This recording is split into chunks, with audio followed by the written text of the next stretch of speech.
24వ పాసురం. ఈ పాసురాన్ని మంగళాశాసన పాసురం అంటారు. నిన్నటి పాసురంలో స్వామిని నిద్ర మేల్కొని సింహాసనం మీదకొచ్చి కూర్చోమని వేడుకుంటారు ఆండాళ్ళ తల్లి, గోపికలు. వీరి కోరికని మన్నించిన స్వామి వచ్చి సింహాసనం మీద కూర్చుంటారు. అప్పుడు గోపికలు మంగళాశాసనం ఈ విధంగా పాడుతున్నారు. ఆనాడు త్రివిక్రముడిగా ఒక పాదం బలిచక్రవర్తి మీద పెట్టి ఇంకొక పాదం భూమి మీద పెట్టావు. ఆ పాదం ఎంత కందిపోయి ఉంటుందో అలాంటి నీ పాదానికి మంగళం.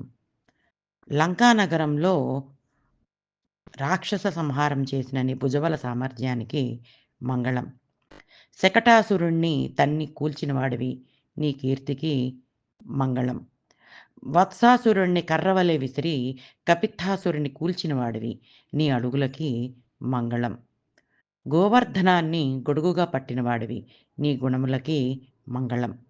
విరోధులను సమూలంగా నాశనము నర్చి ఉన్న నీ చేతిలోని బల్లెమునకు మంగళం అని చెప్పేసి ఆ స్వామివారి వైభవాన్ని కీర్తించి మమ్మల్ని కరుణించమయ్యా అని చెప్పేసి గోదాదేవి ఈ విధంగా చెప్తోంది.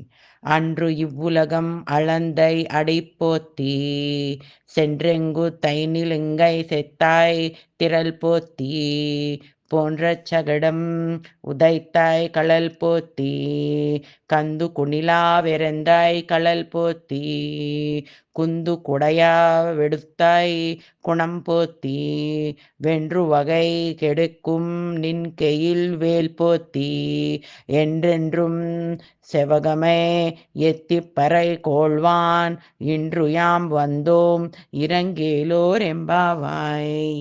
ఈ వీడియో మీకు నచ్చినట్లయితే లైక్ చేయండి, షేర్ చేయండి, మా ఛానల్ని సబ్స్క్రైబ్ చేయండి.